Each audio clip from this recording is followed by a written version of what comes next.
What's up, guys? Welcome to the Homeway Hustle podcast, where grinders, movers, and shakers share their stories of grit, grind, and never giving up.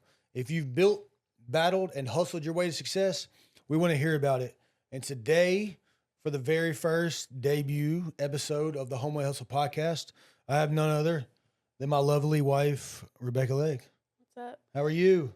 Good. Are you scared? A little bit. She's a little nervous.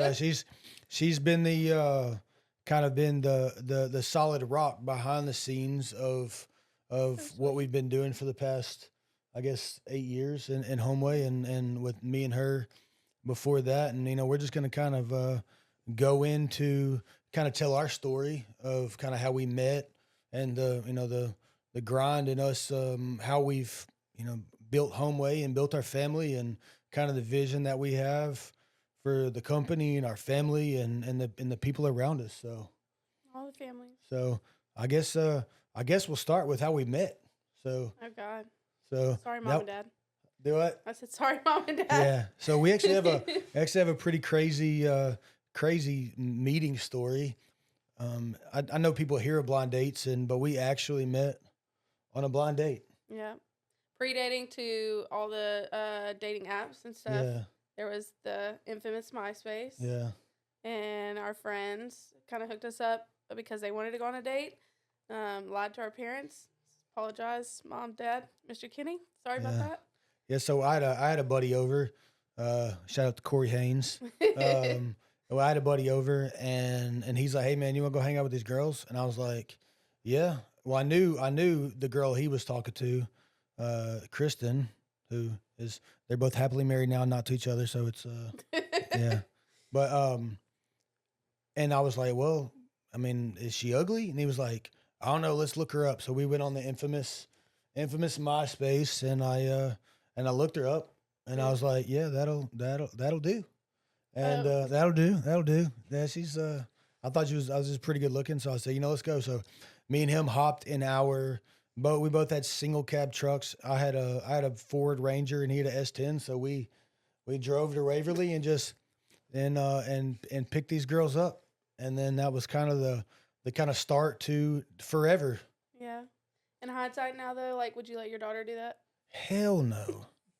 Would you don't want Reagan around? Hell no. I mean, well, we went on a blind date, and then we went to, so we went to dinner, and we went to Margaritas. Yeah. So we went to dinner. We went to dinner downtown. We kind of went around, like walked around downtown for a little while. Then we went down to the river.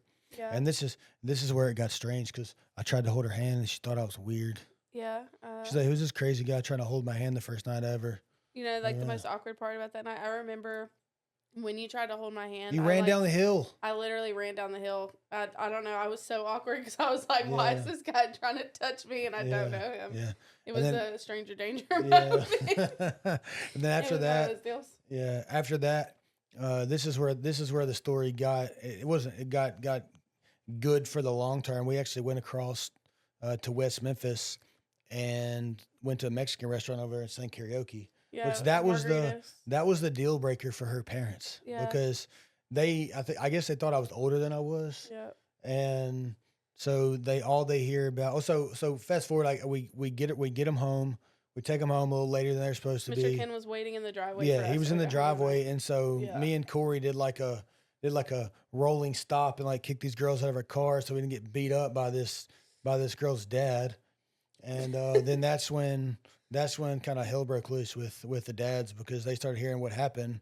Yeah. And this I was 17 and she was 15, so it wasn't, we're just one grade apart, so it was completely innocent. But all her dad heard was older guy, daughter across state lines, and I was the worst person in the entire world.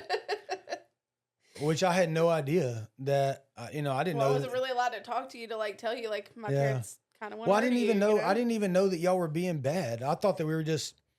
Me and Corey, we did whatever we wanted to, and we thought that y'all were just doing the same. We were just going to pick up these girls. Like my parents were like. Your parents are very strict. I know that, but they were not. They were not going. At all. Well, You didn't tell me that. I didn't think that it was gonna turn out the way it did. I guess I don't know. Yeah. So we kind of went our separate ways that night, and then obviously the whole shebang with her parents kind of, and rightfully so. Shout out Randy. Sorry, I'm not talking bad about you, brother. But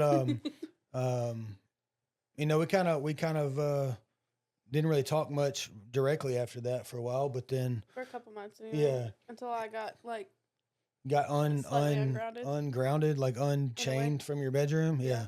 So after that, I guess we kind of met back up and you know, talked for a little while, but then kind of dated for a little while. Then you know, just kind of drifted apart until the end of college, where you know, I think the nail in the coffin was a Florida Georgia Line concert at Minglewood Hall. I think that was the. And then my truck catching on fire. Yeah, the truck catching on fire thing was. I came to the rescue like a good man. You didn't even make it. You didn't go. You didn't come to the scene. Did No, you? I made it to your house and I got your teddy bear. Yeah, I changed my spark plugs that day, and I think I ended up stepping on that gas line. Yeah, she tried to blow up her truck, make an insurance claim. No, that is absolutely not what happened. No, I made it all the way into Millington and got Chick-fil-A for me and my brother, and on the way back home is when I started seeing smoke. Yeah. And yeah, so needless to say, I'll never change my spark plugs ever again. But you know, it is what it is. I was trying to do my own shit. Fuel started dripping on her block, and it finally ignited at a red light. But since I was going to the beach, I had filled up my truck all the way, and that's what the firefighter was like shocked about, because he said basically my truck should have exploded like completely with me in it. And I was like, oh, thanks for telling me that. Right now I'm sobbing on the side of the highway right here. Yes, yeah, so towards the end of my college career, I guess I told you that was the kind of, we'd hung out a lot, but that night was the one where we kind of really connected, I think. I think really you just didn't want me to go to spring break and like be single. I think that's what it was. Yeah. It was the my way of having just a little bit of control. I guess so. A little bit. Yeah. That's when you like really started blowing up my phone and like trying to pay attention to me while I was trying to go have fun. And because you were hanging out with Casey Durr. No offense, Casey, but you were a wild one. You know. I was not the sweetest child myself. I mean, I was, but I'm not. I don't know. Yeah. You know. But no, you and Casey y'all were a combination anytime you were together. So. Yeah, two blue-eyed brunette bombshells. I'm not saying that like egotistically, but like we were pretty cute. Yeah, I think. But after that, I think that's when me and her really decided that it was gonna be. I was in supreme denial for a long time, but I think that was, they always say you want what you can't have, and she was kind of. That was after I told you to. Yeah, she told me to go F myself, and she did not say screw myself. She told me to go F myself, but we. I was trying to be nice. Yeah. So after that, it's kind of where our story, our real story, like really began. She was probably, she's one of the most hardworking people I've ever met. She's even in high school, she was, she waited tables and she was a scorer for the rec league baseball. And what else did you do? I was babysitting. Yeah, she babysit for she had a police officer that she nannied for, and then just Friday, Saturday, and then went to work after that. Yeah, so so her Homeway Hustle started early, I guess. Yeah, I guess you could say, and because me and her kind of grew up fairly similar.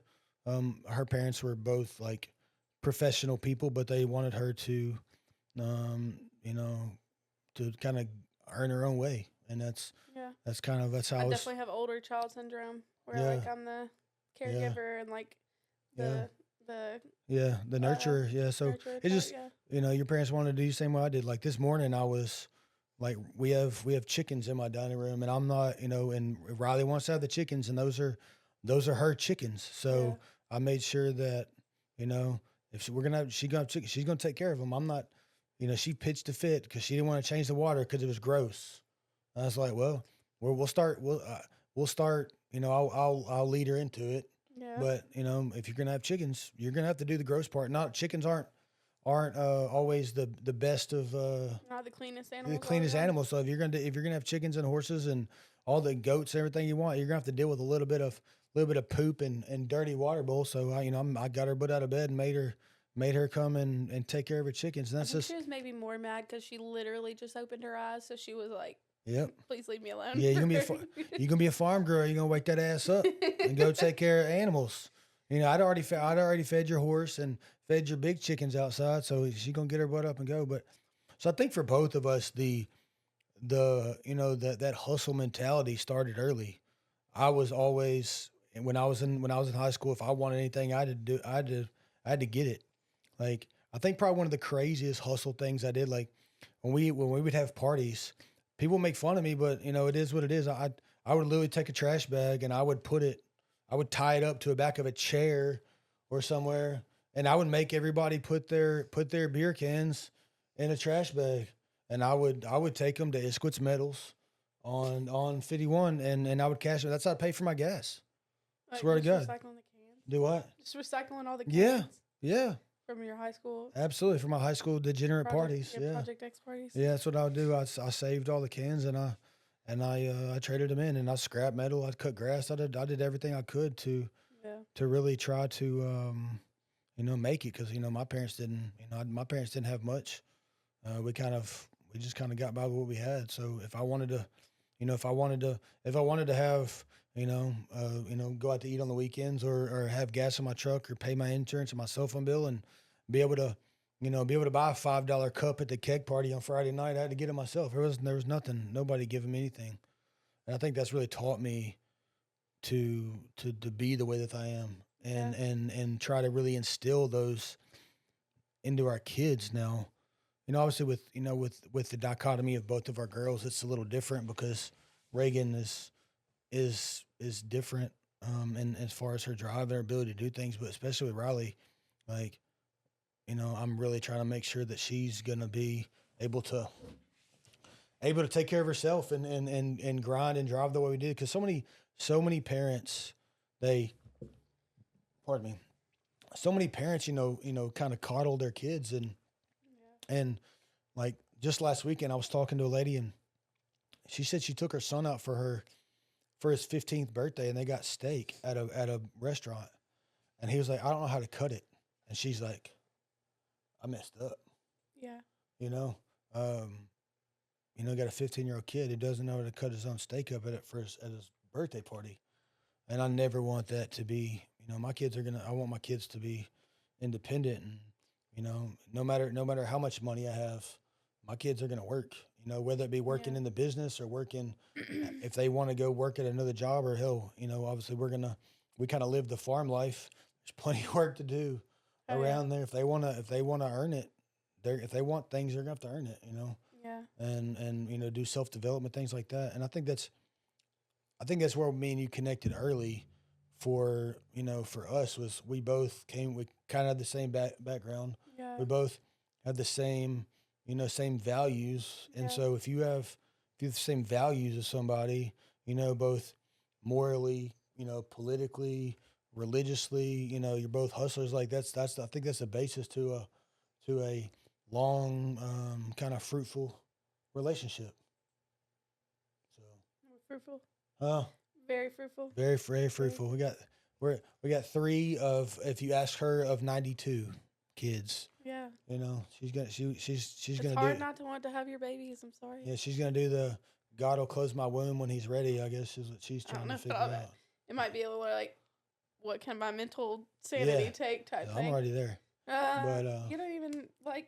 I did the legwork, bro. I don't do anything. Yeah, okay. I just mean like I did the legwork. Yeah, it's still a lot, but it is. So I think after we really got back together, and that's when you moved in to the Patterson house with 5. This is a crazy story. So we had a 3-bedroom house. Yep. That we had turned the dining room. It was a straight bachelor pad. Yeah, it was so like bad. there was 4 college guys living there, and so I asked my girlfriend, "Hey, you want to move in?" And she was like, "Yeah, why not?" Donald, Jason, JT, sorry, buds. Yeah, and then so we actually had I was the last one to move in, because I was the last one to move in there, and so I had, my bedroom was the converted dining room, which had a giant arched opening. Yeah, we had a bed sheet. Yeah, no, we put like 2 comforters over it. Yeah. And then it had like just like a like a swing style, like saloon door for the kitchen. From the kitchen. So to the door, yeah. So we didn't have much privacy. I don't even remember. We didn't like. It wasn't stapled. We had it push pinned, literally. The comfort. Yeah, it was like something like that. But so you had zero privacy at all. Yeah, but we had cheap rent. I mean, we split like $200. We split $800 5 ways, and we split. So that was back when rent was $800. Yeah, this now was in. It's not. This was in 2012 somewhere around there, and so splitting rent 5 ways, splitting utilities 5 ways was pretty nice, and that's then. Especially as broke college students. Yeah, broke as hell. There was so that was when I was. I was waiting tables, but then I was promoting on the weekends. I was promoting census on Thursday nights, and we would literally leave there, and I was me and Donald Hines and Rob Coyen and Ethan and Reggie. There was a bunch of us that we had the Thursday nights pretty much locked down, and it was funny. We'd leave. And I would go into the walk-in cooler every night where nobody would come, and I would count out all my money that I'd made for the night, and I put it in my pocket, and then we'd leave there. And she had so many opportunities. This may have been before we actually like officially like got together, but like she would drive my truck home because she would never really drank just a whole lot, but she definitely drank less than me back then. And so she would drive my truck home, and there was a Regions Bank on the way from Census to the house, and I would hand her my debit card and like hundreds of dollars and say, "Hey, put this in my bank." And I was inebriated over in the passenger seat of my own vehicle. But I don't think she ever stole from me. Did you ever steal from me? No, I should have. You just do what? No, but I should have. Yeah, you should have. In hindsight. Yeah. Now that I know, like, it's all mine anyways, I should definitely take a couple $100. See how she thinks about me? I definitely. Maybe, like, just once or twice I should. Yeah. That Starbucks coffee, bro, you could have bought me a coffee. I bought you plenty. I bought you plenty. But, so we lived there for a long time. And, there's a lot of grinding lessons to be learned at that house. That's where we both kind of, found... that's where I kind of started finding what I thought I was going to do for a long time. I had went to work at CVS, kind of starting to use my degree. Yeah. And it was pretty cool. We lived right around the corner from my work. I was like 5 minutes from my work, and I was making no money. Not at all. Yeah, I was making $12 an hour, or $11.50 or $12 an hour, getting 35 hours a week. Trying to literally call around every store every week to try to get an extra 5 hours on my check, so I make an extra $50. It was $50. That was groceries. Yeah. Or that was gas, and that was a pretty. I think we were both working downtown then too, so it was like. Yeah, we started there. Yeah, we started doing that too, but I think that was towards the end of that. Towards the end of the CVS thing, yeah. Yeah, but you were waiting tables and bartending, and you were making more money in one night than I was making in literally an entire week doing that. It was nice. Yeah, it was. I liked it. I mean, I got the fruits. I enjoyed the fruits of my wife's or my girlfriend's labor at the time. It was worked out good, but like, I think those times where we grinded together, and we trying to find our way, what we want to do. I mean, you were trying to go to nursing school, and which was super far away. I definitely dropped out when I moved, though. Yeah. Like, I was... Sorry, I'm a bad influence, I guess. Yeah, sorry, Mom and Dad again. My bad. Yeah. No, I mean, well, I was far away, but, you used to make fun of me all the time, ask me, like, why I didn't want to go to a university or, whatever, and I always said, I don't want student loans. All my college is paid for. Why would I want... I think I took out $2,000 in loans the whole time, and it was literally, like... I think I needed to buy books 1 year or one semester, and the rest I couldn't remember what the heck I did with it. But you used to make fun of me so bad, and now we're still paying on your student loans. Yeah, I remember going into the loan portal on the FAFSA and on the Memphis portal, and just like whatever the max amount they would give me is what I would take. Because man, having to live off of it. I had nobody. The only person that ever been to college was my brother. Yeah. But even he was, he just got out of the Navy, and so even he didn't really know. He was kind of going to school, but there was nobody in my family that had ever been to college or ever knew anything about any of this, and I didn't. Yeah. I didn't know how I was going to pay any of this back or when I had to pay it back. I just know that. Yeah. I just know that when I went there, I said the money, and then it direct deposited in my bank account, and I could live for the next three to 6 months. Next semester. And I was opposite because both my parents are educated and have college degrees, so kind of both my parents were the opposite. They were like, as little as you can take, don't touch it, because it's not free money type thing. I think one semester I took out like $12,000. Yeah. In money, but that's how I lived. Back then I was trying to go to school full time and trying to work whatever it was that I could, but and trying to pay truck note, rent, everything else. It just wasn't enough, and to be able to live a little bit. So, but I guess now I'm paying for it now. A little bit better. $480, a month. I guess as I'm paying on my student loans for the next whatever. I think they're actually like $360, but we pay $500 on them. Yeah. So we try to pay. Yeah, trying to get them paid down, but it's ridiculous. But people say, I was in a fraternity, and and I use that stuff to pay my fraternity dues and all this stuff. But people say, I don't want to, I would never pay for my friends.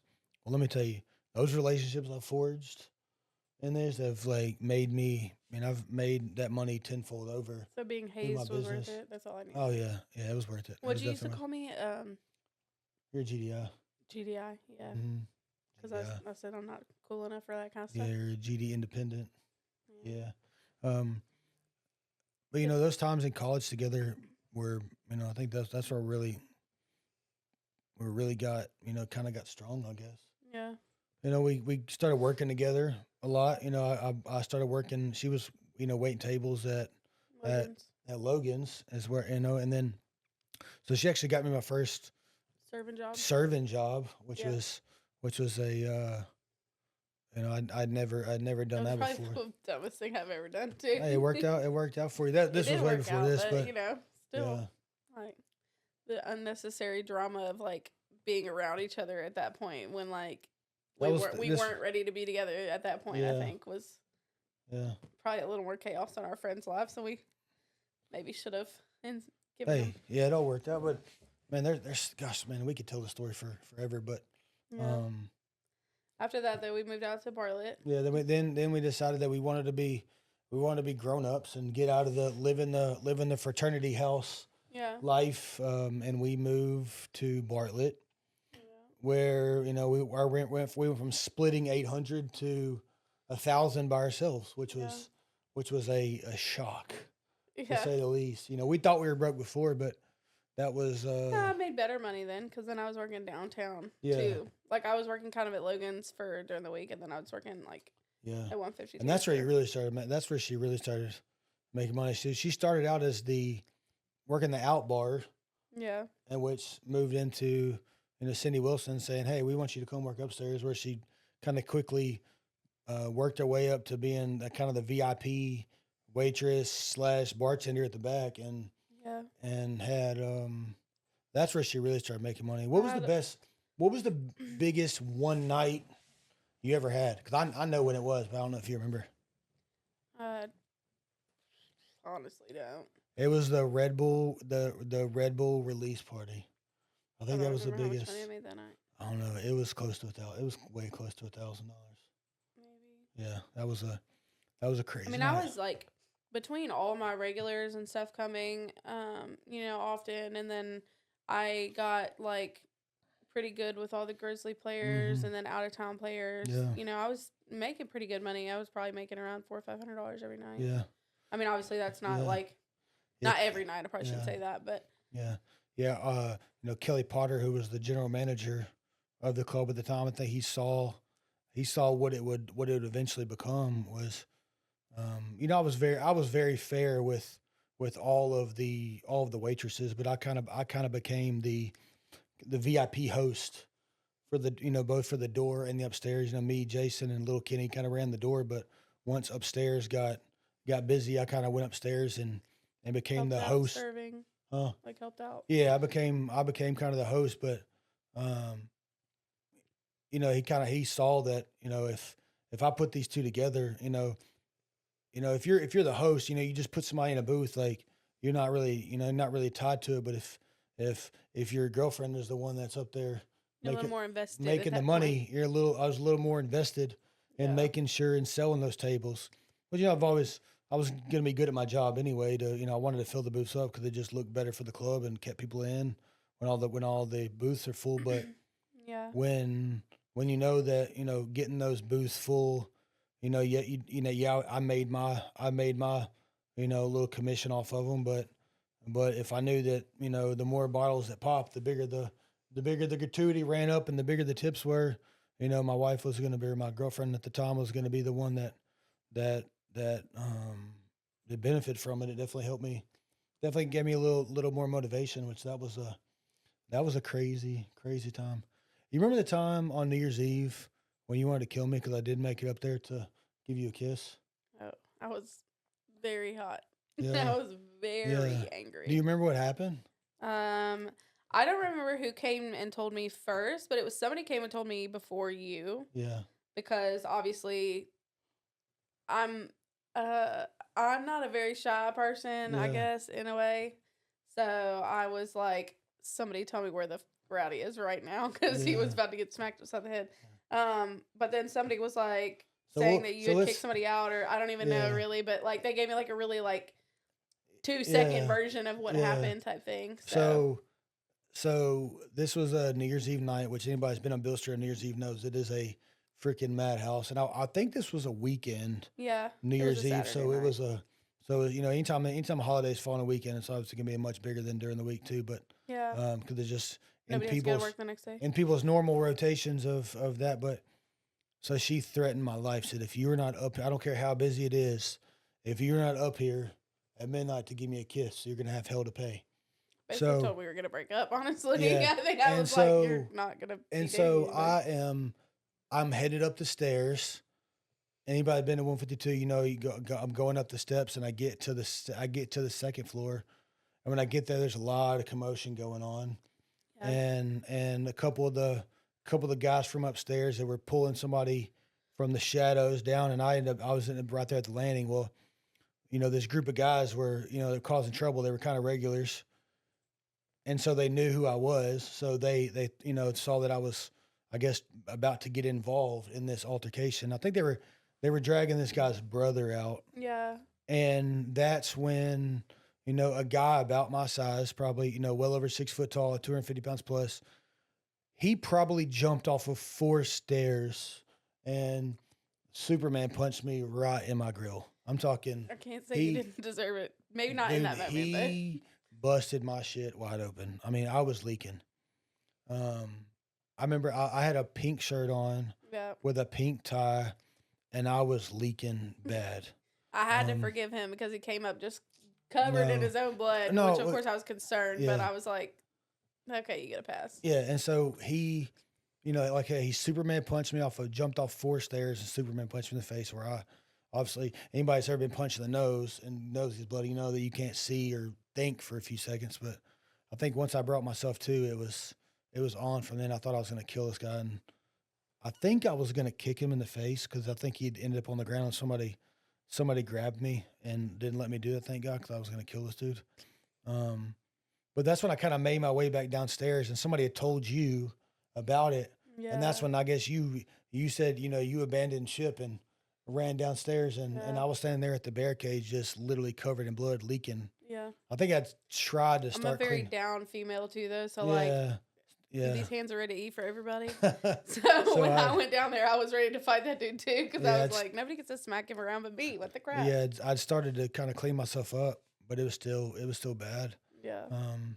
But yeah, that was the night that I almost stained your shirt pretty good. Yeah, no, I think I just threw all that shit away. Well, I'm saying, but like it was like everywhere, and it was not coming out for sure. You did have to throw it away because it was bad. But that was a pretty crazy story. But we got a lot of crazy ass stories from the 152 days. Yeah. No. Well, let's not talk about those though. What? Let's not talk about all of them. Oh, you don't want to relive some 152 times? No, I'm good. Okay, What lessons did we learn down there? That one's hard. We grinded together.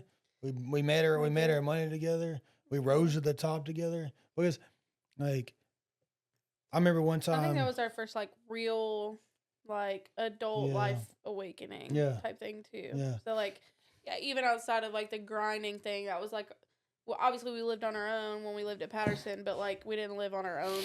Yeah. So like that was our first real step into like being truly independent 100% of the way, and like there's no fallback. You know, obviously I could call my parents to be like, hey, please help me. You know, I don't have food in my refrigerator. My mom would definitely fill it up. But we had burned the boats pretty much at that point. Yeah.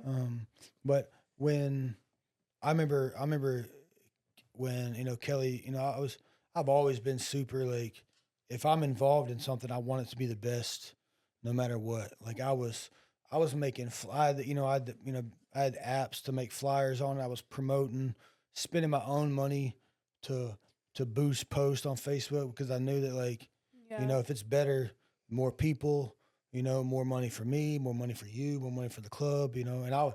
And at the time, you know, I thought that the hospitality industry is kind of where I was going to end up at, because I really enjoyed it. Wanted to be. You know, I started reading books about you know, being a restaurant manager. Taffer. Yeah, and John Taffer, man, I remember you know, Raise the Bar was a book that I read, and I was going up there on my off days, and I remember we got new couches, and I went on Amazon and I bought all the LED lights and got the remotes, and I went up there on my off day and put all them on the couches to make the place better, because I've always you know, and once we got all the new furniture and got the new lights, and it was a you know, but then, you know, just the concept of the shadows just kind of got beat on for a long time, and so it kind of started everything kind of started changing up there, and then to Daisy. Yeah, and that's when you know, I knew I wanted to kind of be a manager, or kind of start moving up into it, and that's when I got the opportunity to go and be the VIP manager at the New Daisy Theater. You know, Donald Hines, DJ Epic had started going down there, and he had told these guys about me, and you know, Danny Minnick and Mark and Mikey and all them, you know, they kind of Corey and all them, you know, they kind of vetted me and went down there for, you know, a couple interviews and kind of showed them what, you know, told them about my crowd, and that's when you know, they were trying to bring the EDM scene to the town, which, you know, my country ass didn't really know too much about EDM, but I knew how to bring people. I knew how to take care of people, and I went there and really formally put together their bottle service program. And remember the cages that I got built? Yeah, I do, with the locks. And yeah, so so in Tennessee, you can't necessarily have you can't really do bottle service, because liquor is technically only by the drink. Yeah. But the loophole is, you know, the customer just can't be in possession of any more than, you know, 2 drinks at a time. So what we did is I had these cages built, and it had, the bottle would go in it, and I had LED lights underneath it. And so the bottle would go in there, and the waitress had a key on it, and she took the top off of it, would get the bottle out, pour your drinks. And I had pretty cool. It had places for the carafes and shot and cups and stuff around it. It was a really cool thing. It had the new Daisy on it. It had Daisyland on it. Yeah. I was pretty proud of that. You know, we were ordering for, you know, that's when I started ordering, you know, the actual bottle sparklers and stuff. And we had a pretty good thing going there for a long time with the Daisy. I came down there and started working, and then that was like right before we got married. Yeah. And then I think right after we got married, I started working at Tin Roof. Yeah. We got married. Remember Young Dolph? What was it? No, when Young Dolph, it was Yo Gotti.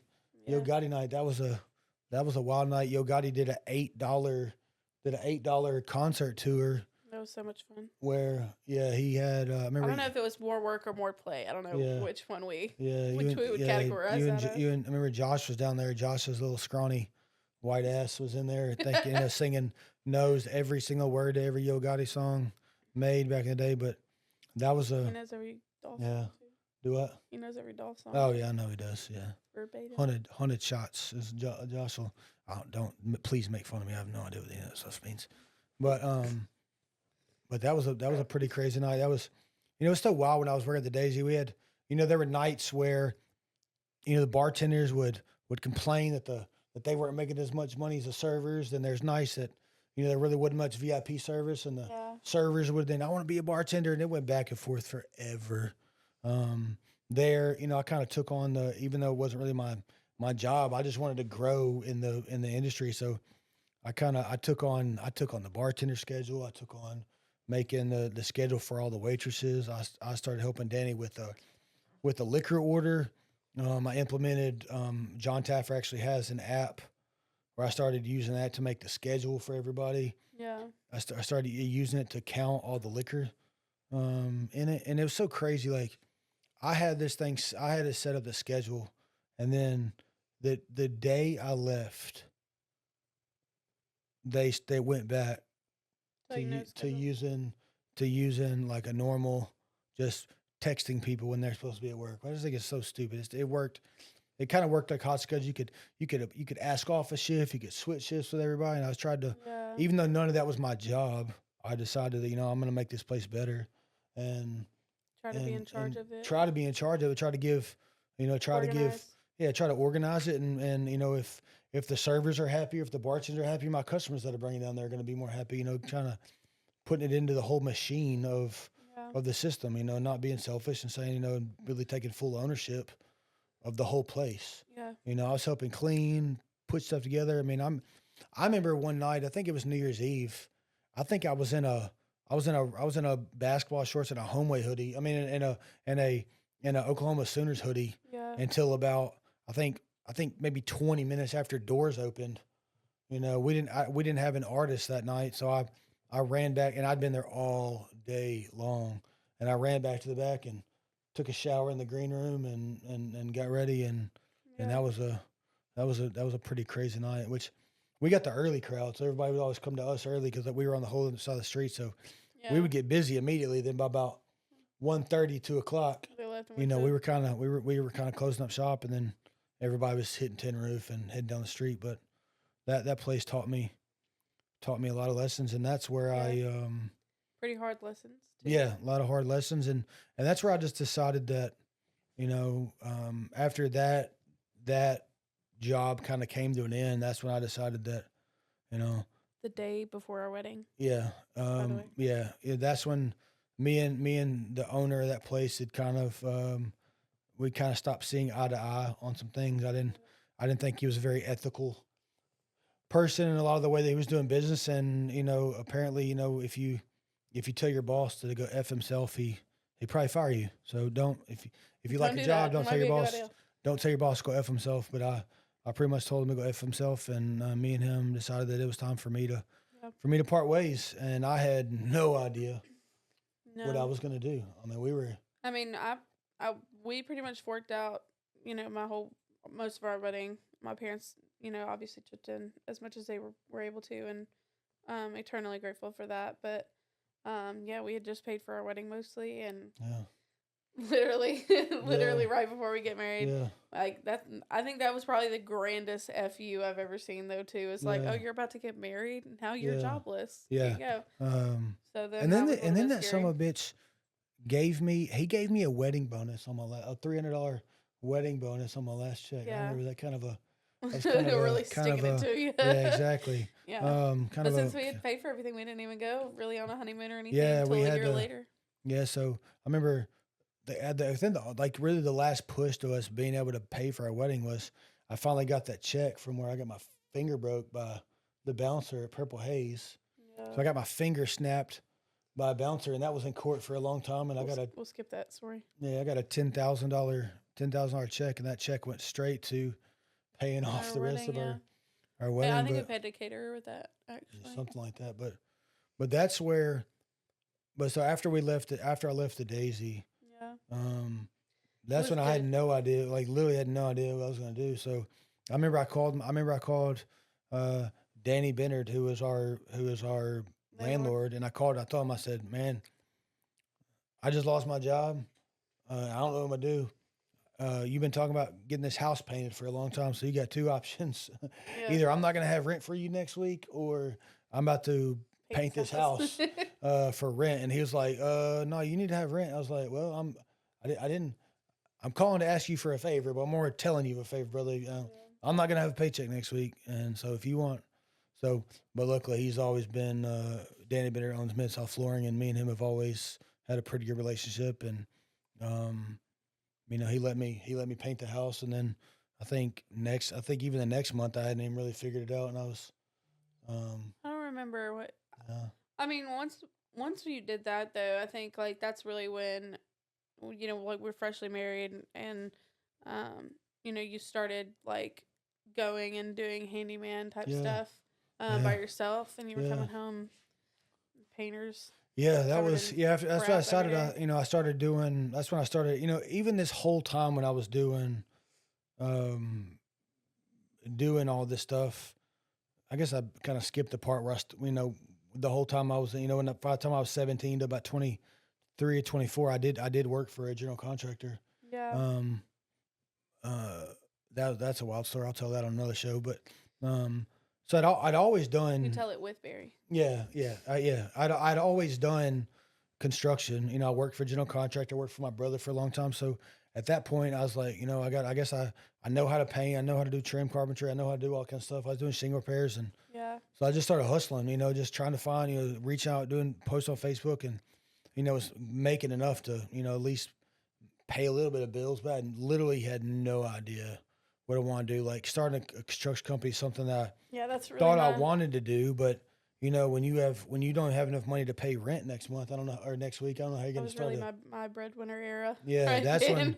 That's when she was working at Tin Roof, and it was such a wild time because I'd never been able to actually go out and like enjoy being out. I was always working, so it was so weird, like hanging out with your friends. For actually the first time ever. Going out, like because I'd been ever since I was 21 years old, I'd worked every Thursday, Friday, Saturday night in the bars and in the clubs. So it was weird to be able to actually go and like listen to the music and not have to worry about, the door and everything else. So, and at that time I had a couple friends that had started,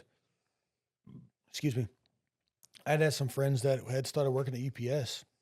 Yeah. And these guys had kind of, that was your first job back after. Yeah. First actual job after the Daisy. After you got fired. And I, I had friends that had worked in, they've been working at UPS forever. They started when they were 18 years old and started working on the hub. Yeah. And then, UPS, you can only, if you want to be a driver at UPS, you have to start in the hub somewhere, throwing boxes, loading trucks, unloading trucks, whatever it may be. You can't just go there and become a driver. So, and they were making good money. They were making $80,000, $100,000 a year. So that was the first job too that you like kind of like saw the future, like not scaling, but just escalation for yourself anyways. Cause I think, one of the first things that we talked about was like the pay, the health insurance and everything that came with it. That was something that we really needed at that time. So, that's one of the reasons why you chose to work, to go there, or try to do that too. Yeah. So I started working there, I guess in October, November. Yeah. And I was making $12 an hour, but that was a crazy Tossing job. Boxes in the middle of the night. Yeah. So like some days, like on Sunday nights, we had to start a lot of times we had to start 12, 1, 2 o'clock in the morning. Because, there was a lot of boxes that showed up over the weekend. But, when I got there, I started and they put me on the sorting table, and I think they saw my big ass and they were like, we know exactly where we're putting you. And I'll never forget it. Like I was on the blue line, which is all the way against the bay doors, where these bay doors are open. So it's either really cold or it's really hot down there. But at UPS, it's kind of hard to explain, but there was like carousel of cages that go around. Well, mine was top yellow. Well, top yellow was 3 trucks that were all like industrial parks. And I remember I had Comp Cams, Williams Equipment, Edelbrock, all these crazy places. So, Yeah. Like my whole truck was filled of heavy. I remember one thing I had a couple times a week was there was an AutoZone distribution center over there, and when AutoZone moves transmissions around the country, they send them next day air. Okay, so which is insane. I would have transmissions I would have to pick up and put on my truck. You got them good arms though. Yeah, I got the best shape of my life. Then I got down to, I was 255 pounds. I mean, all I did was run with heavy things for 4 to 7 hours a day. Sweating. Yeah, sweating or cold as shit. There was Came no home smelling absolutely terrible. But nasty as hell. There's no, like, I don't know how they get away with how they work people there. There's no, you get a 15-minute break no matter how long. No matter how long the day is. Yeah. No lunch break during those shifts. It was absolutely insane. You couldn't have your phone either. Like you had to go out to your car. Yeah, you couldn't bring your phone in. But that's when I started. But that's when I got my first smartwatch, because I bring my smartwatch in. Yeah. But then I after I worked there for a long time, I actually did start sneaking my phone in. I would put it in my lunchbox, and I would put it in the inside zipper underneath something. I would, even though you had to go through a metal detector, I would just set my lunchbox on the table and just walk in. It's stupid as hell. But I eventually did start taking my phone in. But I don't think I remember. Yeah, but I worked there what a for weird thing that you have to like sneak your phone. Yeah, I worked there. So I worked there for a long time. Not for a long time, until the early spring. But that was when, into December. You were doing that at night though, and doing the handyman stuff during the day. Well, no, it was in the morning. Weekend? It was in the morning. Remember, it was like 3 to 8 or something. Yeah, it was like 3 to, it was whenever the call time was in the morning till. The trucks were supposed to leave at 9:10, so 9:30 was when we'd leave. But January 1st of 2017 is when me and a guy started another company called Hometown Home Services, where I thought it was going to be I thought we were just going to have like a handyman business. I mean, for the first couple of months, I was wearing painter's whites and Farrell Calhoun shirt to work every day, but. So I would work. I would go to UPS in the morning between midnight to 5 a.m. is about the latest you'd ever come in the morning. Yeah. And then work till 9:30, and then I would leave there and go out and go do handyman stuff and whatever till whenever. Yeah, literally. Yeah, I didn't I didn't sleep. Like I think like most nights I was getting 3 to 5 hours of sleep, especially during peak season. So from about the end of October till after Christmas, that was the craziest, I think, time of my working life. I didn't do anything other than work from, Monday through, and then even on Saturday and Sunday, I was still going to do projects. So, not, being at home was such a wild concept, but so during that time when we started, the Hometown Home Services, that's when, it was tough. Me and him were just trying to figure out what we wanted to do. And we both were kind of getting out of the industry and decided that, we both had enough contacts and we both knew a little bit about construction. He was more of a business person and I knew, more about construction than him. And we decided, he could run the business a little bit, and I know how to do the work. Yeah. And that's when things really got crazy, because trying to do the UPS thing in the morning, which I thought that was going to be my career. Yeah. But then the Hometown Home Service thing quickly grew a lot bigger than I thought it would be, and it grew pretty fast. When did I finally quit UPS? That maybe like March. I think so. It was spring. It was definitely before summer because you weren't dying yet, but it was getting hotter or whatever. It was an early spring. Like UPS was it was a very, working in the hub was a very unforgiving, unthinked job. And so one day I just came in there and I just, that's when Hometown had started picking up steam a little bit and we were getting more jobs and staying a little busier. And I realized that, this was... You needed to sleep to function. Yeah, I needed to sleep a little bit because I literally was not sleeping still. I went to my boss one day and I had been expressing that I wasn't happy at all because it just was a terrible job. But I just decided I went there one day. I said, "Hey, I'm just letting you know right now. I'm just trying to give you grace. You know, UPS doesn't do a rehire, so I wasn't really worried about that. And there was no way I was coming back. But I just gave them hey, I'm just letting you know I'm not going to be here tomorrow. Yeah. And I just, I could have just not showed up, but I just decided, hey, I'm just letting you know I'm over it. My construction business is taking off, and I'm not going to be here tomorrow. So I guess that was the real burn the boats moment of, man, I got to figure this out. And we had started doing what would, at the time I had no idea what it was, but we had started doing some repair work for a water mitigation company. And at the time I really didn't know like how that was going to turn out. I didn't really know anything about it. And that's when I didn't even know what water mitigation was or insurance reconstruction. I didn't really know that was a thing. Yeah. And that's when I started getting my feet wet in that. And that's when stuff, it got scary. It was scary because I wasn't able to really pay myself a lot there because we weren't really making a whole lot of money. I think we were pretty much just taking draws, like minimal draws off of things as it came, pretty much. Yeah, just whenever we got a little money, I would, take $800 or $900 a week just to it pay. It wasn't even that much.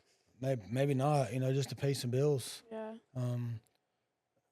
But so we ran Hometown for a while, and that's when, and then, me and her kept grinding. What were you doing during then? I was working at Soulfish. Yeah, so best job I've ever had. So yeah, shout out to Tiger and Raven. You were waiting tables at night, and then I was and during the day, obviously, but I was still working 70, 80, 100 hours a week, trying to grind out with that first construction. I was at Soulfish and I was at Tin Roof too on the weekends because I was I was not working.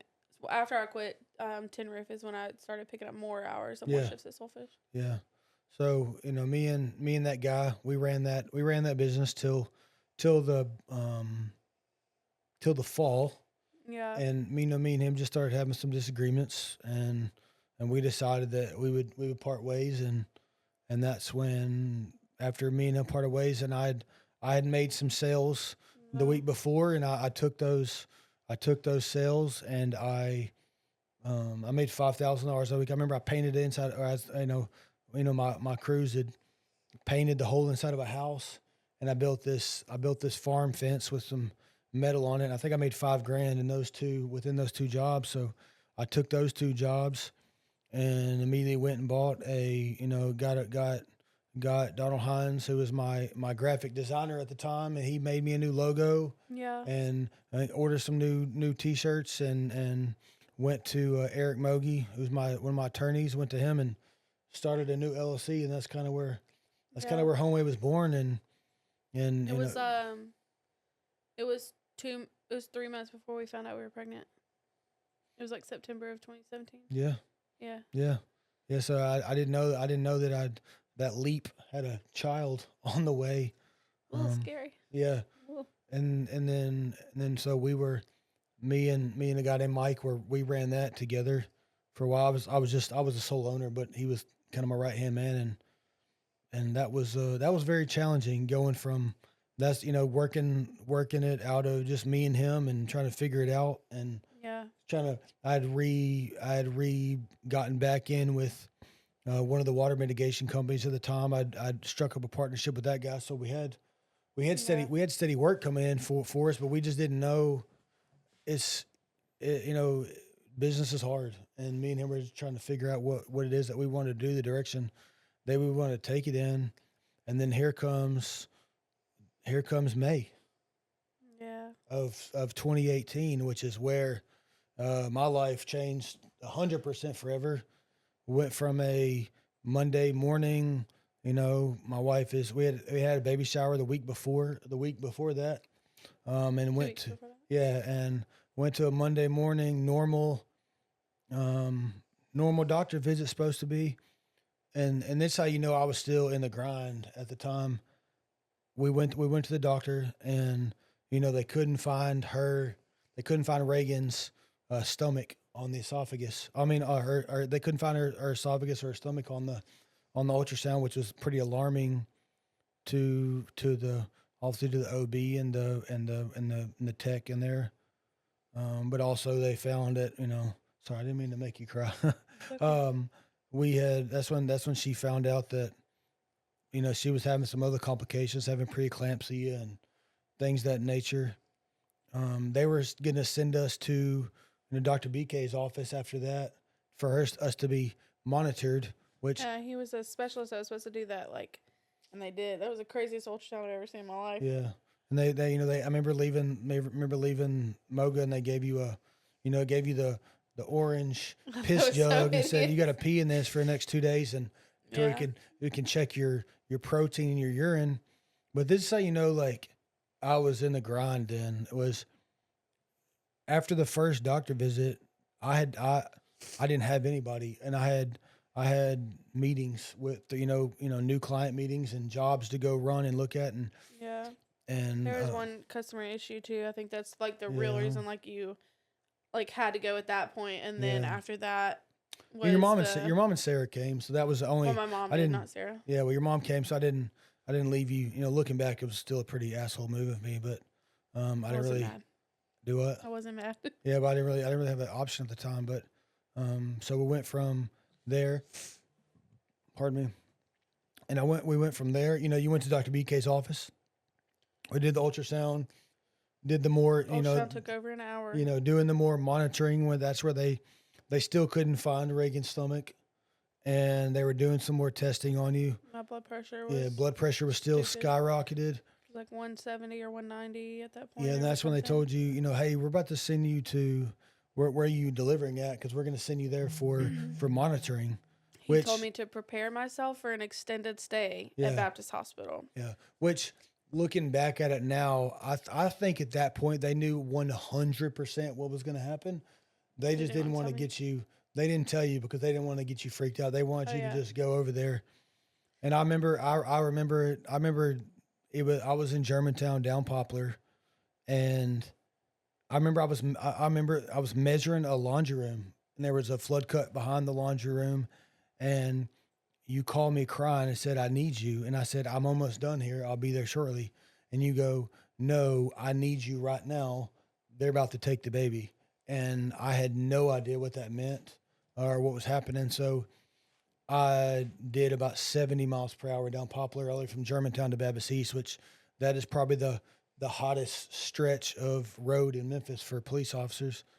And somehow I didn't get pulled over. But and by the time I got there, her family was already in the waiting room, and I think the baby had already pretty much came by the time I got there. And I walked in there, and that's how I became a dad, which is pretty wild, wild event, And I look back at it, and I worked at Double the day with shoes before she was born. yeah, he did. I was swollen as shit. Yeah, and I look back at that, and it that day it shaped me because most people get to, and I don't mean to be sappy or be woe is me, but for a while there, I was really angry at the world and angry at a lot of things because I didn't get to have that awesome new dad experience, And I think, you obviously being the mom got robbed of that even more than anybody.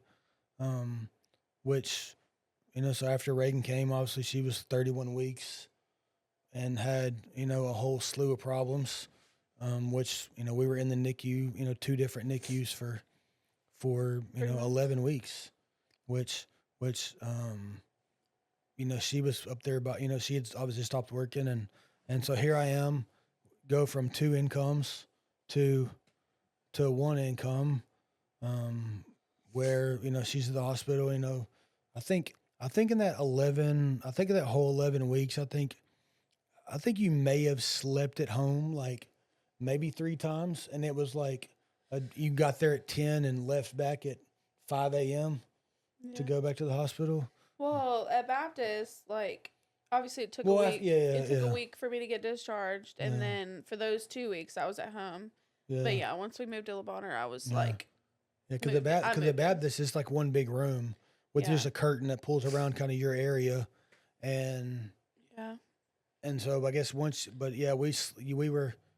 you were there from sun up to sundown every day. I obviously I was a one man show at my business at home as a Homeway now, and it was just me and Mike, and I didn't have anybody to fall back on to do anything, and I think I can't remember. You know, we had a bunch of stuff going on, but you know, I'd made some other contacts, other contractors, and you know, they kind of, and some of these people are, you know, still friends to this day. Yeah. I remember, you know, Chris McCulley being one of them. He would go, you know, during that time, you know, he would go, you know, check on roofs for me and things like that during that time, just to where we could. Dustin helped us raise some Dustin, money you know, Dustin Smith. Help us pay our bills. Dustin Smith raised, you know, a couple thousand, $3,000-$4,000 for us, and brought it to us on a job site, and that, you know, and looking back, I didn't, you know, he didn't really know me. We had met a time or two, but we didn't really know each other at the time. Well, and you know, that's turned into a you know, pretty legit and, you know, lifelong friendship. Yeah. Both of those have turned into with Chris and with Dustin. But, you know, there was a slew of other, you know, contractors and people that really reached out to us during that time and helped us, because it was hard. But I remember because I literally said, like, I don't care if I lose everything today, but I will not be here for my baby. Yeah, like, and so respectfully, I'm glad you did step up, because I was like, I don't care what they take from me, but I will be here with my child. It was right, and it was crazy. You know, my partner, my other business, and he'd had a preemie baby too, so I kind of knew what was going on, but I didn't really understand it until. That's one of the things you don't understand until you're living it. For sure. But I remember this kind of funny story, like not funny, but it's kind of funny in the grand scheme of things. But I think there was one night that in that whole time that I didn't go to the hospital, and don't throw me under like the bus. what's 11 times 7 is 77 nights. I think one time I didn't show up, and you'd have thought I was the worst person getting a divorce. You don't care about your kid. But looking back at it's kind of funny, because like I knew that was just trauma. You know, she wasn't trying to be mean to me. Well, at the time she was definitely trying to be mean to me. But looking back, it's just like, you know, I'm up here by myself, and you know, you just worked 13 hours in a day, but you need to come up here. But that was a tough time. Like, you know, I'm eating, you know, no home cooking. You know, I was eating McDonald's and eating, you know, grilled chicken sandwiches off the flat top at Le Bonheur for 7 weeks, and you know, you know, both of our health really took a decline during that time. It was, you know, I was still in pretty good shape, because I was still like working out, and I was still working and stuff. And honestly, like after I had Reagan, I lost all that fluid weight, so I lost like 40 pounds immediately. Yeah. And I wasn't eating terrible. I ate awful. I wasn't eating garbage at Le Bonheur. Food is really good at Le Bonheur, but I was drinking 1 to 2 Starbucks every single day, which was not helping me. Yeah, I think I gained like 25 pounds, and I haven't been able to shake it ever. But I'm working on it now, though. Don't you worry. Tell me about it. But so after Reagan, you know, that was that after, you know, we're in there for a while, and then we get home with her finally, and then that was we got home with her in July. Yeah. And then surprise, here comes mini me, Riley Kate. Then I just had this such a weird, like, I don't know. I don't want to say like premonition, but like I just had this feeling like I was not sick yet. I wasn't feeling tired or anything, but I just took this test with just that instinctual gut feeling of being like, you're about to have another baby. Yeah. I just knew it. And I took that test, and lo and behold, it was positive, and I was like, oh shit.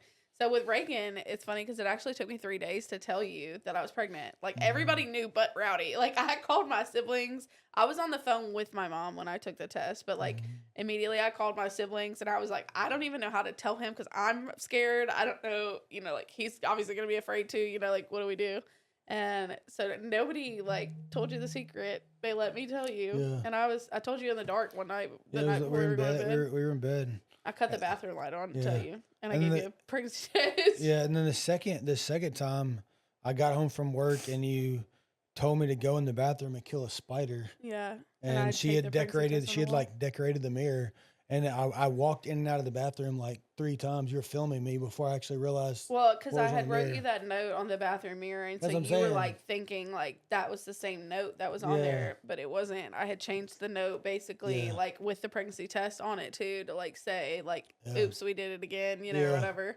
And that's when like I, you know, started filming you, and you were oblivious, and I was like, no, like read what's on the mirror, and I like looked, and I said, pay attention. I said, oh my God, and I think, you know. You said, well, that didn't take long. Yeah, we had,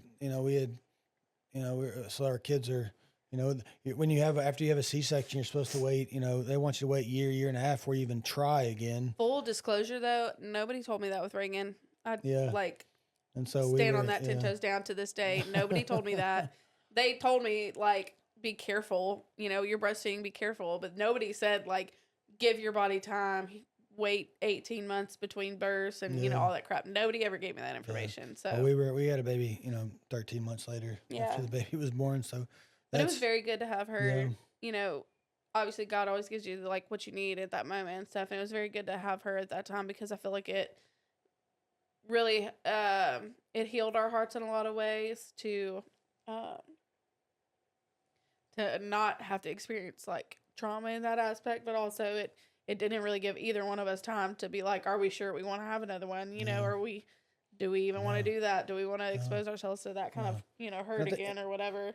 Yeah, and I think for you, I remember you know, you were so like mad at yourself about Reagan because, you know, you obviously as a mother, you wanted to, you know, produce a healthy baby, and you were kind of blaming yourself that, you know, my body failed me, or I failed my body, or what could I have done different to be better, you know? And then Riley came perfect. So that was I think that was a good, like a good sign and healthy for both of us that, you know, that we could do this, you know, we could have a healthy kid and just have a normal, you know, we still did a C-section again, but it wasn't an emergency. It was a planned thing, you know. It's kind of weird when you have a baby, you know, hey, we're going to have a baby next Tuesday at 8 a.m., which is such a strange story, but. Having them two together, though, especially being like that early on in the business was like kind of hard because. It was very hard. You were working freaking 90 hours a week, and I was taking, thankfully, I will say, like back then, too, you know, Reagan was young enough for TIS, so TIS came and they did therapies and stuff at our house. Like, I honestly cannot imagine trying to truck the two of them, you know, daily or whatever for her therapies and stuff. Like, they came to the house and did everything, and it was amazing. They did speech, occupational, physical therapy. You know, she was getting other stuff too, like other doctor visits and everything too. But, you know, having TIS come to the house helped me not be overwhelmed with trying to take two very young children, very small children, you know, out to do stuff. But especially when I'm kind of mostly doing everything by myself really at that point. So it was a hard launch for the business. It was a hard launch for parenting too, because it was like, here's two kids. Figure it the fuck out. You know, we had, you know, I remember this was before, you know, you were trying to help me with the business, and you know, we had no idea what we were doing. You know, we didn't have a CRM. We barely had QuickBooks set up. Like, I remember we had these job folders, and I would come home every day and I would like pocket dump all my receipts to you, and we'd sit down and figure out which jobs they went on. And you would take the job folder, and we were writing down the transaction like on the back of the folder, and not knowing that there's 92 computer programs that would do this for us, you know. There was not so many 8 years ago. I mean, there was accurate. There was a couple, but like there was plenty of construction CRMs, and that's when we, you know, I got some guys to come to work for me for another company, and that's when they were saying, that's when they brought on AccuLinks, and we started really starting to primitively, as best we know could, start tracking everything. But I think we also had the shoebox method with receipts. You know, at the first time, my first, you know, bookkeeper controller that I brought onto the business, she literally showed up the first day, and I literally handed her like one of those like Rubbermaid Sterilite little tubs with just a whole bunch of receipts in it. And you wrote the addresses on the top of like for what job it went to or whatever. And I handed it to her. I said, hey, I have no idea what you're going to do with this, but figure it out. So she, went into our QuickBooks that we had permanently started. And yeah, we had like maybe just started the QuickBooks for a couple months, and I was trying to do that then at that time, and I was figuring out that software myself, so I didn't have a clue.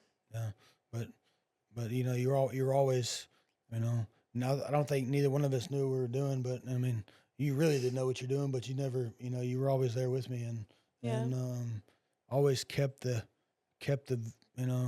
motivated, because there was a time during all this transition where I'd made some pretty poor business decisions, and I remember we'd gotten, this was when we were small compared to now, but I mean, we were doing just $2 or $3 million a year in sales, and I remember we'd gotten down to, we had, I think, close to $300,000 in bad debt, like to suppliers, and an Amex credit card that they called me every single week on, and like, man, I would literally come home and lay on the floor and just cry, because and you would like tell me like, like we can do this, quit being, I literally said, quit being a little bitch. Yeah, we had just started kind of getting into the Grant Cardone and the 10X thing, and she literally told me, said, quit being a little bitch, like get your ass up off the floor and keep moving. But like, I just was so beat up, like all I knew was I was just grinding all day long, and I never felt like. I don't think it was that much at that time. Like when we were doing 2 to 3 million, I think that like our like Amex debt that we had didn't get up that high. I think it was maybe 20,000 or so. But yeah, I think that's I can't remember really, but I mean, it really wasn't. Yeah, it was not anywhere near that high at that time. But at the time, the easy thing for us to do would have been to just, say I tried. Well, that was too, like, also, like, when we first started kind of getting into really, like, the insurance stuff. So a lot of their stuff, I wouldn't even say it was bad debt, but it was like, trying to figure out the cash flow of doing insurance work and figuring out all the red tape of the insurance work, because really, like, we were doing fine and our cash flow was fine and everything was good.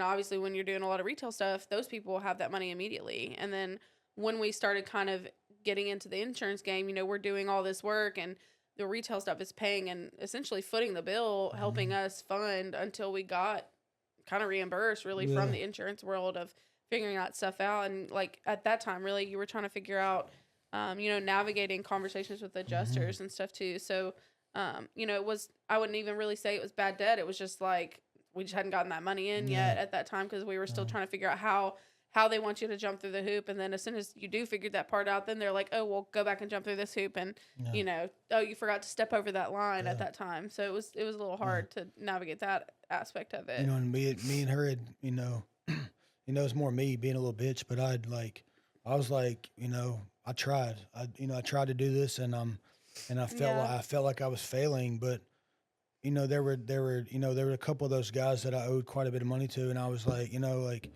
if I filed bankruptcy, this is the thing that really kept me from doing it, was I said, if I file bankruptcy, like I'm gonna screw them.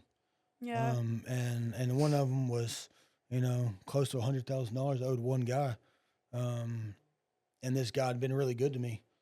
He had, he believed in me and let me run my credit a lot higher than it was supposed to be. And I just decided, I can't do this. And we did a payment plan too for him. So I set up we paid over it a lot of time. I set up a payment plan with all those vendors that I had, kind of got myself into trouble with, and really. Yeah. And I think that's about the time that I really came up with the Homeway Hustle, like the actually like kind of put the hashtag Homeway Hustle kind of became a thing. Yeah. Was I just, I'd gone to a conference, and went to a roofing conference, and I just saw that, like, man, there's all these young guys, and one of the guys just kept talking about the hustle, and I was like, Homeway Hustle. That sounds pretty incredible. So I texted one of my guys, and I was like, what do you think about like our new thing kind of being, hashtag Homeway Hustle? And that's kind of where it was born. was me just deciding that, I'm not going to give up. I'm going to keep going. And it turned out to, obviously, now we're doing close to 8 figures. We had paid off all of that stuff within a year, like within a 6-month period. I think a couple of them lagged a little bit longer than 6 months, but I mean, we really buckled down and reinvested every single penny. And we were paying ourselves $1,000 a week, I think. At that time. I had between $5,000 and $7,000 a week ACH out of my account every single week at the time, and with the type of revenue we were doing, that was quite a bit of money. At the time. I think our payroll back then was probably about $5,000 or $7,000. Yeah, $5,000 to $12,000. It was really. That's when I found out about payroll taxes too. We had no, because we weren't paying payroll. That's what I'm saying. I think that's where I found out with payroll taxes, where we had, we were just doing. Everyone was 1099. Now I found out it's very illegal, but we obviously. Well, everybody that at that time too was technically a 1099 employee. Mm-hmm. I mean, the only person that wouldn't have been would have been the bookkeeper, essentially. But everybody else was like doing a trade for us. So, they were the right-hand man, so to speak, but they were actually performing the job of like building whatever we needed to. I just remember, like, I think our payroll at the time was averaging somewhere between, our in-house stuff between like $7,000 and $9,000 a week at the time. And I remember we actually switched over to pay a payroll company. Because we added more than one person in the office, too. Yeah, so we actually switched over to an actual payroll company, and this was another slap in the face of business for me. But I remember, like I said, I think it was either $7,000 or $9,000 a week was what we've been writing in checks every week. So remember that Monday. That Monday, I asked our bookkeeper, Tom, I said, "How much was payroll last week?" And nothing had changed.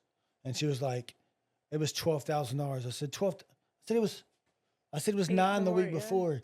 Well, that's when I found out this thing called payroll taxes, where, that I had to pay from the business, some of the federal, some of the Social Security, all the other withholdings. I didn't know that I had to pay some of that too. I thought the people just took that out of their check, out of their check. So that was a big slap in the face. But, I think that's when kind of we got into the $2 to $3 million range too, I think.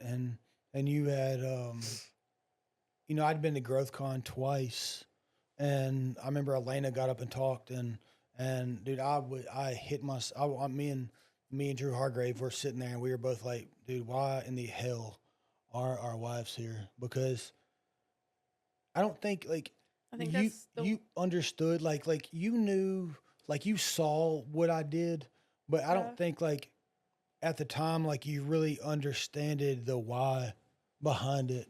I think at the time, and I'm not saying this is like bad on your part, but like I don't think you yet really saw where the vision of like where it really like I think, and I don't want to say you were small-minded, but I don't think you saw like where it really could get to. Well, I think at that time too, like we kind of, we obviously were married and like still very much a couple, even though with 2 small children, but we had not had a lot of those like visionary kind of conversations or, whatever, like it was kind of a day-to-day thing. And really and truly, like I knew obviously you're working to feed your family. That was never the issue. Like I didn't think you were going out doing anything crazy, but it was just like, I'm at home and I'm helping you as much as I can, on the days that we don't have therapies and stuff like that. I was at the office and everything, doing whatever I could with 2 kids still in tow. But it was just like, we didn't talk a lot about like what we wanted to do beyond, but beyond where we were right then. And so I wouldn't even say, like you said, like I wasn't necessarily being small-minded, but I didn't think like at that time it was more or less like you were just trying to pay the bills. And yes, you had the vision of where you wanted to go and what you wanted us to do. But we as a couple really didn't have like those kind of conversations. And at that time we really didn't think or know about like 3, 5, 10-year goals. And like, yes, obviously everybody wants the white picket fence and the, 5,000 square foot house and everything like that. But there are very few people that actually have like an actionable plan to like, how do you achieve that?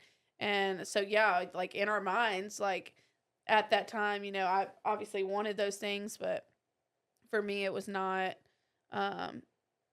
I don't know. It was just one of those things like, oh, we'll get there eventually, type thing. Like we'll work our way to get there, but like, how do you do that? And so it was just a different, I think, in a mindset of like, I was not as like in that moment because I was trying to be a mom, I wasn't as like connected to, not necessarily even the why, but I wasn't necessarily connected to the vision as much. And we just never had like those kind of hard conversations until later of like what we wanted to do. It wasn't, you didn't go to Growth Common first. The first thing you went to me, the first like business event you went to with me was the 360 in Scottsdale, which and that was the other thing too, was like the Grant Cardone thing. And I pray Uncle G never watches this because oh, he's gonna see this. I'm gonna say it. I'm gonna hit him the link in his DMs. He knows people that knows people type shit. But I once, because again we had never had those kind of conversations and stuff.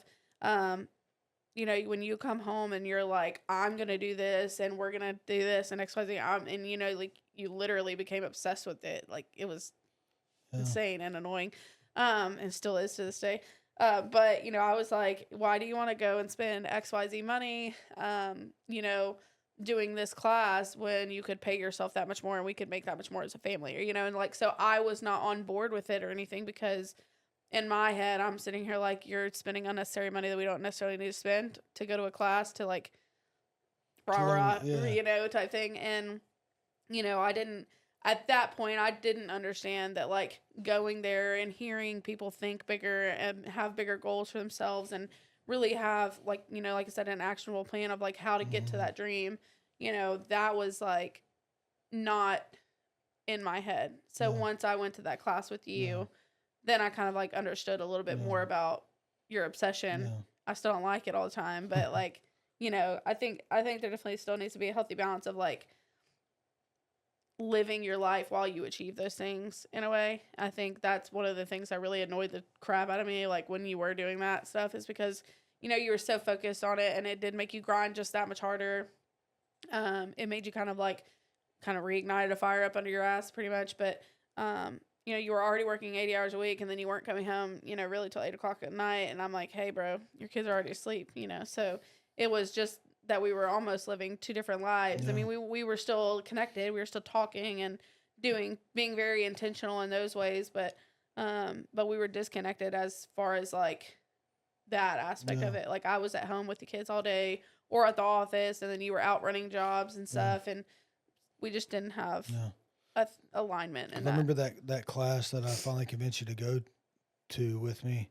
It was the 10X 360 class, which was a kind of a deep dive, the 2-day deep dive into your business. And that's when, we had done the disc assessment before we went out there, and they put that disc assessment, to put the actual like tell me data about from myself in front of it. It was the scariest thing. Yeah. Me and you both are reading each other. So I'm like, holy crap, like this. So if you ever taken a disc assessment, like a real one, and you're a professional of any kind, I highly, there's a whole lot of different companies that do disc assessments, but say the same but different things in a way. Yeah. But I think where like you did that class with me, and then on the second day, that's when they had pitched us to do the platform, which looking back, it was a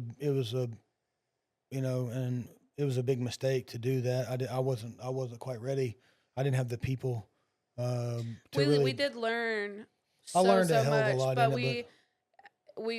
we should have waited till we had the right people to do it, and it would have been more beneficial to us. I wouldn't say necessarily it was wrong for us to do it at that time because it was good. Yeah, it did wake us up for a lot. Just to put this out there at the time, so this was a $150,000 year-long commitment to a team of people. Like, they're investing in me, and obviously I'm the one making the investment, but they're, supposed to take, your five people from your business and really try to transform them into, and find out like where your business really can go. And where you're at too. Yeah. And I think this was shortly after I sat in that director's chair in front of there with Brandon Dawson, who's still to this day, a huge mentor of mine. And he asked me, he said, what do you want to do in sales next year? And I said, well, I hope to do 5 million. And what did he say to me? Hope ain't gonna get you shit or something. He said, I don't "Hope." He said, "You're a fucking failure." Yeah. He said, "Hoping ain't gonna do nothing but you be a failure." Yeah. And man, that was a kick in the guts. And I got out there and kind of told my story about a lot of other things, and you know how I'd been so far in debt and grind my way out of it. And that, you know, having, you know, one of my biggest mentors, like, you know, really pushed me like that was something huge. But where I think I got her hooked was they came to me and set that contract in front of me for that, you know, $150,000 commitment for the year. And I'm sitting there, I'm looking at it, I'm like almost in tears. I'm like, I have no, like, this is the scariest thing I've ever done in my life. Yeah. And I looked at her, she was sitting on the right of me, because anytime I go to events, she's like, "Can we sit in the back?" I'm like, no, I paid a lot of money to be here. I want all the smoke with people sometimes. I want all the smoke. I want to sit front row, inside aisle. I'm paying a lot of money to be here. I want all the smoke. Yeah. But so she's sitting to my right, and I took that contract, and I said, we're reading over it, and I said, "What do you think?" And she goes, "Man," she's like, "Don't ask me." Yeah. Well, she didn't say no. So I think that's where I knew that class had opened her eyes up and to, you know, to kind of entrepreneurship and where it could really get to. So to go to the front seat thing, first of all, I know that like the student that sits at the front learns the most. It's just like statistically true. But I had a problem at that time too, because like I had been so like heavily buried into parenthood that, you know, I still don't like all the time feel like I belong like within a bunch of business people. We're members of golf club, and I tell them all the time, like, these just aren't my people. And so when he forced me to go to this class, like, that's really initially like how I was looking at it too. It was like, they're just not my people, you know. And I'm not ever like a shy person. Like, I don't feel like I don't fit in, you know, whatever. But I just obviously can be a little more comfortable with myself, I feel like, if I'm around my people, you know. So when we go to the class the first day, I think I learned a lot about like just really the fine-tuned stuff of that we really did desperately need at that point. And so my view on like entrepreneurs at that point obviously was just really him. So we get into this class, and I do see people that, you know, were a little, you know, of various age groups and like various companies and, you know, different revenues and stuff. So it did kind of open my eyes to like, okay, there really isn't a set group of people here, you know, a set clique or crew or, you know, whatever. And so that kind of helped me like listen and like be more chill to like be observant during the class and stuff. I think like, you know, and the people who sat beside us are still, you know, two of our really good friends to this day. You know, Josh and Megan Steinberger, who are, you know, very successful, you know, real estate entrepreneurs and roofing entrepreneurs in Kansas City and up in Cleveland. And, you know, and they're both very similar to us, you know. They both have, you know, tattoos and, you know, come from similar, you know, kind of, you know, get it to the grind mentality. They both have kids, and they were trying to juggle being parents and being entrepreneurs. And Josh is kind of crazy. Josh had made it to the point, you know, his real estate thing was doing so good. He didn't want to be there. And, you know, he wanted his roofing company just to kind of be there. And Megan it was pretty cool to watch his wife. I'm sure Megan and Josh will see this, but it was really cool to see Megan like tell Josh like, "No, man, you're not done. Like you're not 40 years old yet. Yeah. You know, we can live off of, you know, the money you get from your, you know, however many apartments that we own, but this ain't it. You know, that, you know, you're not ready to be retired.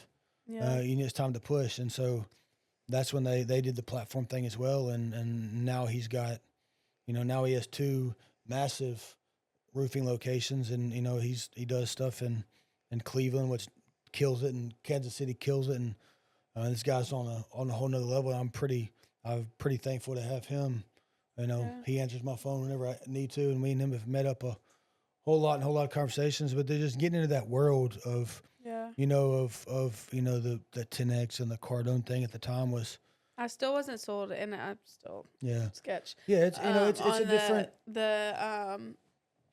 the obsession of all of those things though too, and I think that there is like everything has a place. Everything has a place, and everything has a time in your life. Like some things can be some things you can outgrow, some things you can grow into, and the whole 10X movement and the Grant Cardone and Brandon, it's a different, they have a different style of doing things. And, but at the time though, being a young entrepreneur and like that stuff really, and I was the kind of a maniac. And I think, I read the 10X rule was the first book that I read, but then I think once I read, Be Obsessed or Be Average, I think that's when I really, started having a problem per se.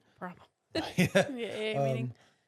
But after that, that's when you went to your first growth con with me. Yeah. And that's when that's when you really started like getting involved in the business. Well, I think going to that too kind of like helped spark those conversations about like what we needed to have, for our future, like the visionary of like, where do we want to go? Like, how do we achieve that stuff? And,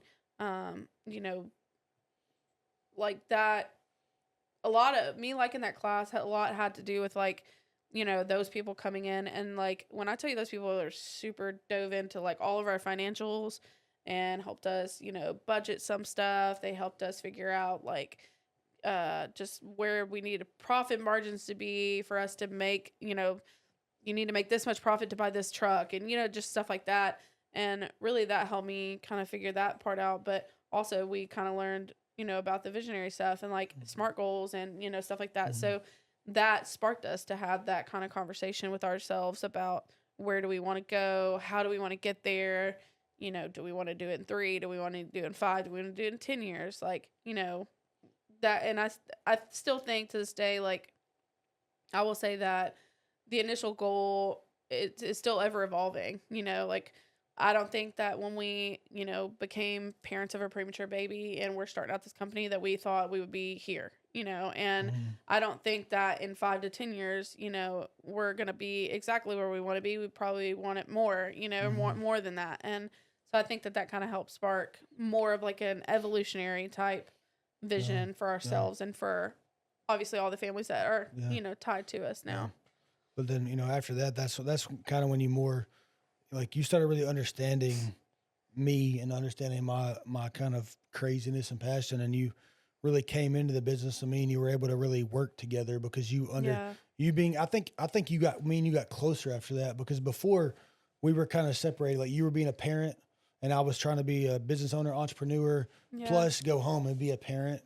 And so when you came into the business, I think you were able to see, you saw why I was so stressed out. You saw why I wanted what I wanted, and I think you definitely suffered from like key man syndrome. Then too. Yeah, you really started understanding why I was there, and so I think me and you became closer because, if I came home and I was stressed out, you knew why I was stressed out. You knew why I was doing what I was doing. Instead of me just coming home and I didn't want to bring my problems home to you because you already had enough of them. So I would come home and I would not want to talk to you. Because I didn't want to I just didn't want to dump all my problems on you when you had 2 kids at the house. One of them obviously having a lot of problems, and I didn't want. So when you started being in the business more and understanding why I was doing what I was doing, me and you, we became closer. We stopped fighting as much. And before I was like kind of doing whatever I needed to do to help, and then at that point I like kind of dove into like, I'm going to help do this. And so it kind of also gave more insight, to like trying to take something off of his shoulders, like a specific something off your shoulders versus just doing kind of like the errand boy, like doing whatever you needed me to do at that time too. So that gave me a little bit of insight of like your stress on like, you were literally doing the finances, you were doing the sub planning, you were doing, if we didn't really have HR things, but HR stuff, if somebody was pissed off about something, like you literally did everything. You were still swinging a hammer at that point, so me coming in and doing a specific thing and taking the load off your shoulders, like that also helped, me connect to the like stress of the situation type thing for you. I think that's when we were in we were in the $5 million range about that time. I think we were still in the 3 to 3 because our goals when we were doing the Grant Cardone stuff was $5 million or 5 to 6. Yeah, we're gonna make 5. Then remember we were gonna make 5 the next year, so we're heading towards that 5. Yeah, we want to get to the 5, and that's about the time that we had moved into the 6,000 square foot place. Yeah. And that was right after Riley was born. Yeah, right after Riley was born, and then obviously we were there for a long time, and I had going into the Christmas of 2022, I was, once again, I was about done. Yeah. And I didn't think I'd had it figured out, and that's really just the stress of just the stress of it all. We'd kind of climbed and grew a little bit, but then again the stress of I'd gotten it to where as far as I could take it from my leadership abilities and the little that I had at the time. But that was when that freeze of Christmas happened, and I remember we had never done any water mitigation before. And we had done a job here and there. I had a little bit. I had gotten a little bit of equipment to be able to just have it in case I needed to do something. Yeah. And at the time, I was, trying to strategically plan for the future. But then that freeze happened, and that was probably one of the worst, freeze events that Memphis had ever seen in a long time. And so there was my phone was just ringing off the hook, and I had no idea what we were doing.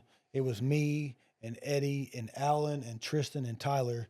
And Tyler was the only one that had ever even spoken to anybody about mitigation.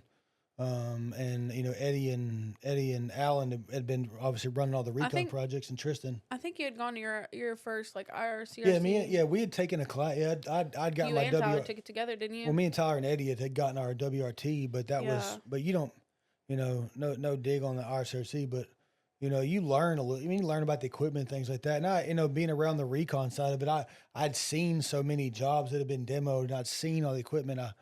I'd started kind of looking into it, but I just remember, after that first couple of days, I was coming home and my phone had been ringing off the hook and text messages, and we didn't have a website form to fill. We didn't have at the time, every single phone call on every truck, every website, the billboards, every single thing was still coming to my cell phone. So it was a madhouse. And I remember coming home, and me and Tyler that's when Tyler was living with us, and we would sit down and we just start writing down every name on a piece of notebook paper. And that's when the very first spreadsheet that Homeway probably ever had was, you got out your computer and and said, all right, we're gonna make an Excel spreadsheet, and started tracking a little bit of this stuff. Part of it, yeah. Yeah, and that was that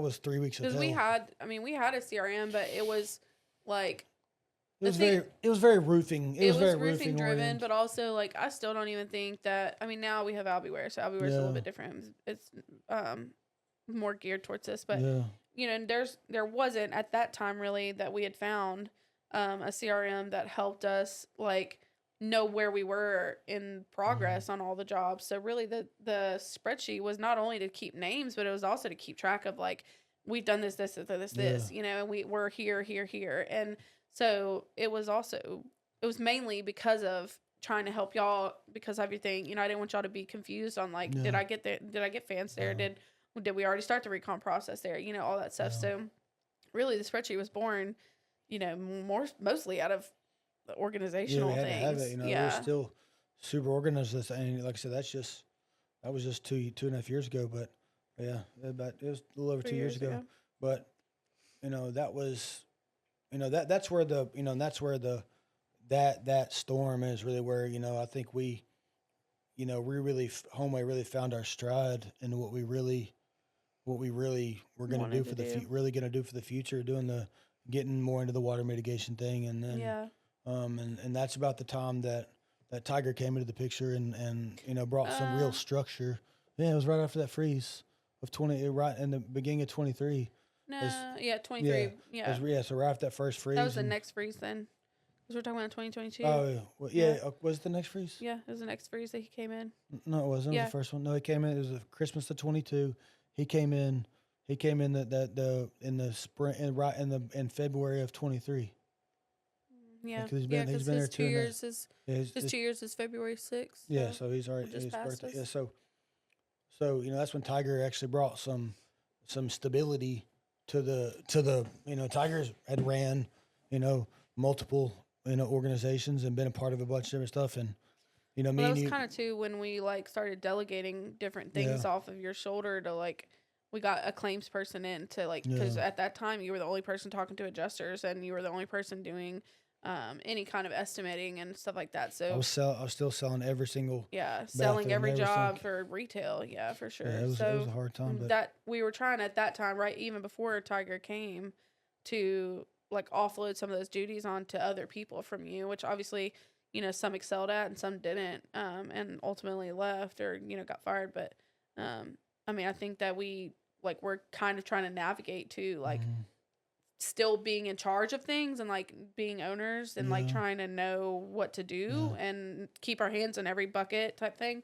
but also offloading some of the stress off of yourself. And then obviously we found Tiger, and that was a catalyst. We were looking for an estimator, trying to offload duties off of him. Actually, I was looking for an estimator, so I didn't have to do all the estimates. And Tiger's like, "Oh, I can do this."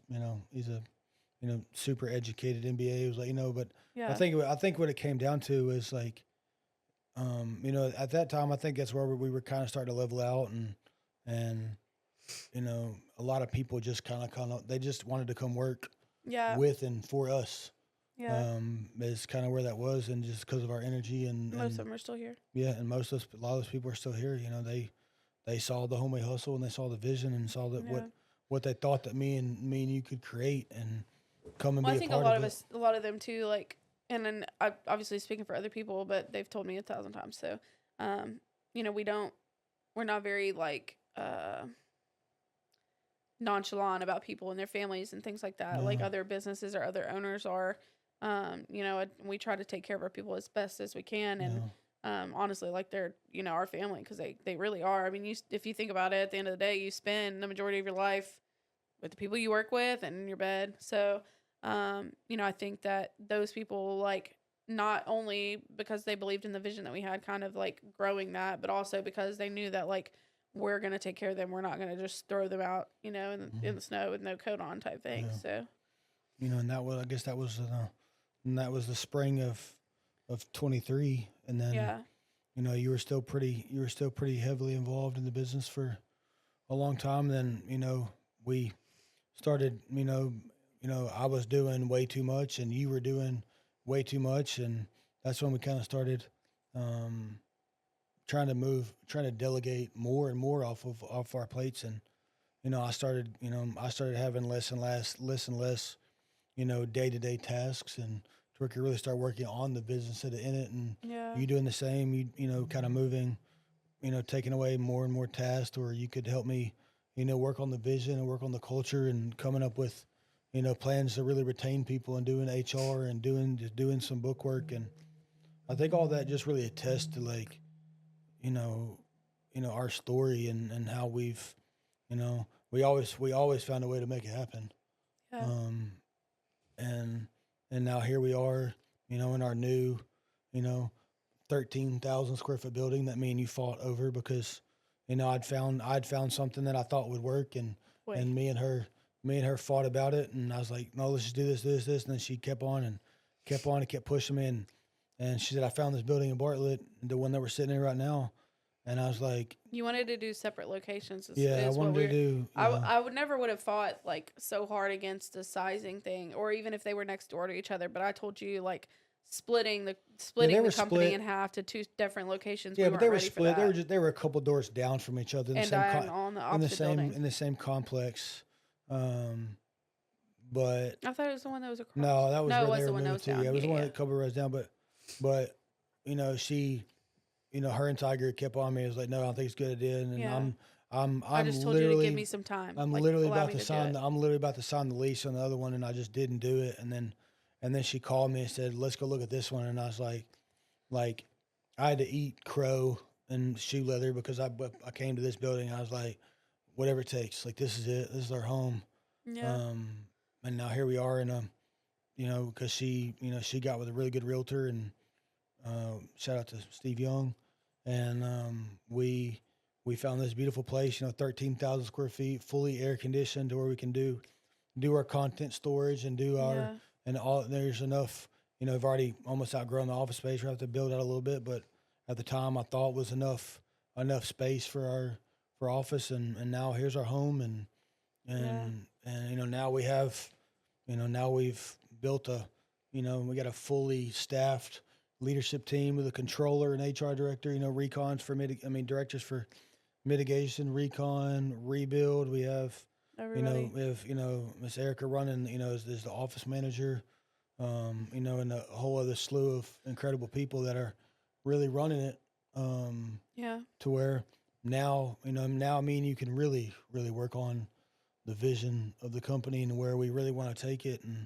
And now we have, now we have Riot, and we have another baby. So we're, we got a 5-month-old now, and Not yet. Don't put that on him. Do what? He's not 5 months old yet. Don't put that on him. When's he 5 months old? Like 3 days? On next Sunday. Yeah. So, it's I think it's pretty attest to, like, our